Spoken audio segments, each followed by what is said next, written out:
बिहार के नवादा में एक बेहद हैरान कर देने वाला मामला सामने आया है। यहाँ पुलिस ने ऐसे साइबर अपराधियों को पकड़ा है जो लोगों को ये ऑफर देते थे कि उन्हें महिलाओं को प्रेग्नेंट करना है और इसके बदले उन्हें लाखों रुपए दिए जाएंगे। इस सिंडिकेट का जाल पूरे देश में फैला है। पुलिस ने 8 आरोपियों को अरेस्ट किया है। जानकारी के अनुसार नवादा पुलिस ने साइबर अपराधियों के खिलाफ बड़ी कार्रवाई की है। पुलिस ने जिले के मुसिफिल थाना क्षेत्र में छापेमारी की। इस दौरान मौके से 8 साइबर ठगों को गिरफ्तार कर लिया।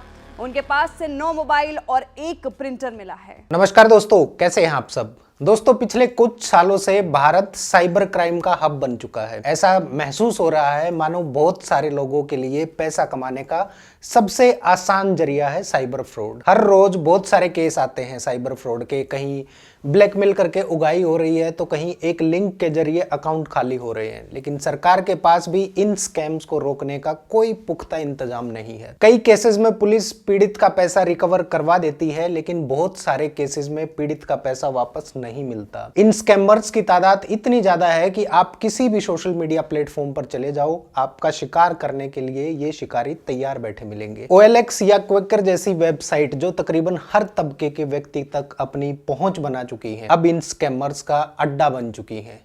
लोग इस हद तक गिर चुके हैं कि अब मैं ट्विटर पर देख रहा था कि किसी जरूरतमंद व्यक्ति को ब्लड डोनर चाहिए था। उसके लिए उसने पब्लिक से हेल्प मांगी थी। उसके साथ भी इन धोखेबाजों ने 5000 रुपए का फ्रॉड कर दिया। अब बिहार में फ्रॉड का एक अनोखा तरीका सामने आया है जिससे पूरे भारत से पता नहीं कितने लोगों को ठगा होगा। ये तादाद हजारों में भी हो सकती है और लाखों में भी। वैसे तो आजकल साइबर अपराध आम हो गए हैं, लेकिन साइबर अपराध का ये तरीका थोड़ा अलग है। इस अपराध के तहत सीधे साधे लोगों को निसंतान महिलाओं को प्रेग्नेंट करने की नौकरी देने के नाम पर ठगा जाता है। दोस्तों, ये कहानी है उस व्यक्ति की जिसने इस स्कैम के खिलाफ मुंह खोलने की हिम्मत जुटाई, क्योंकि अक्सर इस तरह के अपराध के शिकार लोग शर्म के मारे पुलिस कंप्लेंट ही नहीं करते और ये ठगी का व्यापार फलता फूलता रहता है। दिसंबर में एक व्यक्ति ने फेसबुक पर देखा कि एक वीडियो के जरिए धड़ाधड़ नौकरियां बांटी जा रही थी और ये नौकरी बांटी जा रही थी all India pregnancy job services के नाम पर।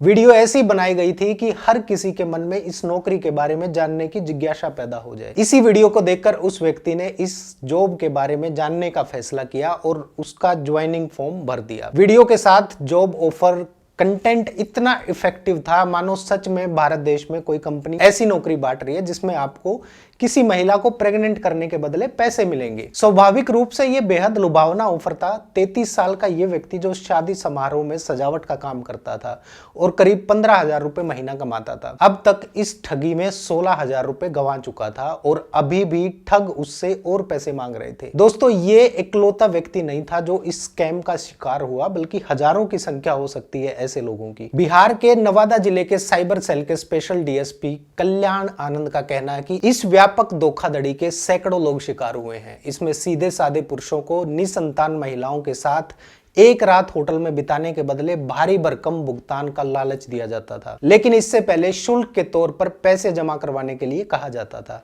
ये गैंग पिछले 1 साल से सक्रिय है और इन्होंने सैकड़ों लोगों को ठगा है, लेकिन शर्म के कारण इनमें से कोई भी व्यक्ति शिकायत करने के लिए आगे नहीं आ रहा। पुलिस ने अभी तक 8 लोगों को गिरफ्तार किया है। उनके पास से 9 मोबाइल फोन, 1 प्रिंटर जब्त किया गया है और 18 अन्य लोगों की तलाश की जा रही है। इस स्कैम के पीछे पढ़े लिखे लोग हैं, कुछ तो ग्रेजुएट हैं और उनको मोबाइल फोन, लैपटॉप और प्रिंटर की अच्छी नॉलेज है, जबकि दूसरी तरफ पीड़ित ऐसे लोग हैं जो नासमझ हैं और बहुत कम पढ़े लिखे और गरीब तबके के लोग हैं। अब यहाँ पुलिस के सामने एक सबसे बड़ी मुश्किल यह है कि इस ठगी के शिकार पीड़ितों की तलाश कर पाना बहुत मुश्किल है। ये ठगी पकड़े जाने के बाद अभी तक केवल 2 लोगों ने मीडिया से केवल फोन पर बात की है और पूरी कहानी बताई है। बिहार के उस व्यक्ति ने जब उस वीडियो पर क्लिक किया तो करीब 10 मिनट के बाद ही उसके पास फोन आ गया और फोन पर एक आदमी ने कहा कि अगर आप इस नौकरी के लिए खुद को रजिस्टर कराना चाहते हैं तो 799 रुपए की रजिस्ट्रेशन फीस आपको जमा करानी होगी।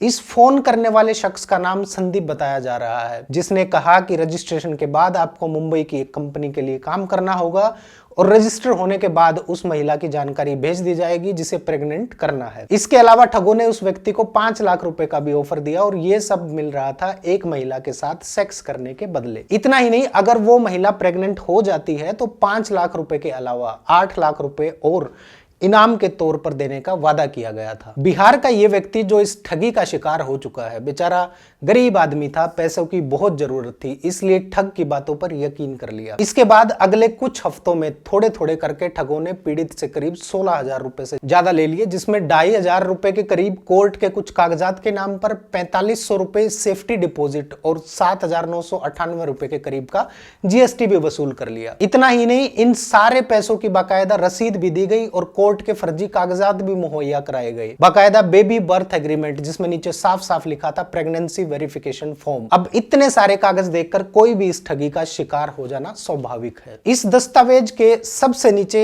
हस्ताक्षर किए गए थे जो मशहूर अमेरिकी टीवी होस्ट ओपरा विनफ्रे के सिग्नेचर से मिलते जुलते हैं। ठगों ने पीड़ित व्यक्ति की उम्मीद बनाए रखने के लिए 7-8 महिलाओं की तस्वीर भी उसको भेज दी और उनमें से किसी एक को चुनने के लिए कहा गया, जिसके बाद पीड़ित के शहर के ही एक होटल में रूम बुक होगा जहां वो महिला मिलेगी। पीड़ित को पूरे कॉन्फिडेंस में लेने के लिए उसको बताया गया कि उसके अकाउंट में 5,12,000 रुपए डिपॉजिट करवा दिए गए हैं, जिसकी रसीद भी पीड़ित को दे दी गई। लेकिन यह पैसा उसके अकाउंट में तभी रिलीज होगा जब पीड़ित उसके द्वारा बताई गई महिला के साथ रात बिता लेगा।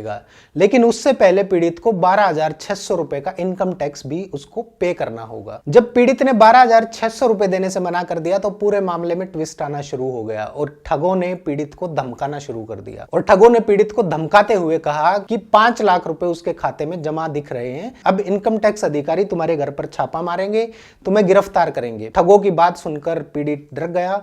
बेचारा गरीब मजदूर आदमी था जो पहले ही अपनी महीने भर की सैलरी गंवा चुका था, ऊपर से किसी आपराधिक मुकदमे में फंसाने की धमकी मिल रही थी। डर गया, पीड़ित ने 10 दिनों के लिए अपना फोन बंद कर दिया। दोस्तों, बड़ी समस्या यह है कि भारत में लोग लालच में आकर बहुत जल्दी भरोसा करते हैं और बहुत कम लोग इंटरनेट पर मिलने वाली सूचनाओं की जांच पड़ताल करते हैं और अपनी सेफ्टी को लेकर बेहद ओवर कॉन्फिडेंट रहते हैं। लेकिन बिहार के नवादा में धोखाधड़ी का यह तरीका बाकी सभी प्रकार की ठगियों से अलग है। अब आप सोच कर देखिए, अगर किसी को मुफ्त का पैसा और मुफ्त का सेक्स मिल रहा है तो कोई कितनी ही समझदारी दिखाएगा। इस प्रकार का लालच किसी भी व्यक्ति के लिए बेहद घातक लालच है, क्योंकि इस सिचुएशन में व्यक्ति दिल और दिमाग से अंधा हो जाता है। दोस्तों, कोविड-19 के दौरान जब मोबाइल और नेट बैंकिंग का चलन आम हो गया था, तब इस साइबर अपराध का स्वर्ण काल शुरू हुआ था और ये अभी रुकने वाला नहीं है, क्योंकि साइबर अपराधी भी समय के साथ साथ रचनात्मक और आसानी से भरोसा किए जाने वाले तरीकों को अपना रहे हैं। सरकार को चाहिए कि एक बड़े स्तर पर हर गांव देहात के एरियाज में जागरूकता अभियान चलाया जाए। लोग सरकार पर भरोसा करते हैं, इसलिए सरकार की जिम्मेदारी बनती है। सरकार को चाहिए कि रेडियो, टीवी, न्यूज़पेपर के माध्यम से बड़े पैमाने पर जागरूकता अभियान चलाया जाए और लोगों को इस स्कैम से बचाया जाए। दोस्तों, बिहार के इस पीड़ित की मुश्किलें खत्म होने का नाम नहीं ले रही थी और ठगों ने भी उस कहावत को चरितार्थ कर दिया था कि भागते चोर की लंगोटी ही सही। ठगों को एहसास हो गया था कि पीड़ित व्यक्ति हाथ से निकल चुका है, अब और पैसा नहीं देगा।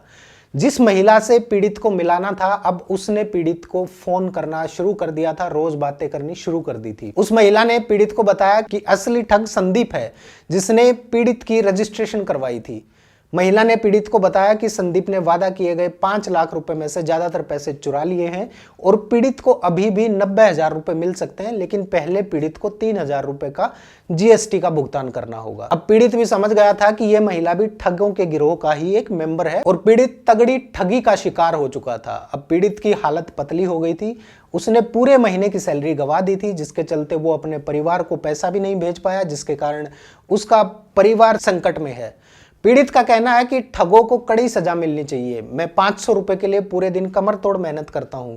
मुझे पता है कि मैंने भारी गलती की है, लेकिन उन्होंने जो कुछ मेरे साथ किया वो भी बेहद गलत है। दोस्तों, साइबर क्राइम को पूरी तरह से रोकना सरकार के हाथ में बिल्कुल नहीं है, जिसका सबसे बड़ा कारण है, एक तो सरकार की देश के हर व्यक्ति तक पहुंच नहीं है, दूसरा हमारी पुलिस और इंफ्रास्ट्रक्चर इतना कैपेबल नहीं है कि इतनी बड़ी संख्या में हो रहे साइबर अपराधों को रोका जा सके। ऊपर से ये स्कैमर्स भी सरकार से एक कदम आगे रहते हैं और हर बार ठगी का एक नया तरीका लेकर आते हैं। आप कोई भी ऑनलाइन सर्विसेज उठा लो या कोई प्रोडक्ट उठा लो या फिर किसी भी सोशल मीडिया या सेल परचेज की वेबसाइट पर चले जाओ, आपको ठगी करने वाले पहले मिलेंगे। सरकार ने सब कुछ डिजिटल कर दिया, लेकिन सिक्योरिटी और सेफ्टी के नाम पर हाथ खड़े कर दिए। अगर आप लोगों को इस तरह की ठगियों और धोखेबाजियों से बचना है तो आप लोगों को खुद को जागरूक करना होगा। केवल आपकी जागरूकता ही आपको बचा सकती है।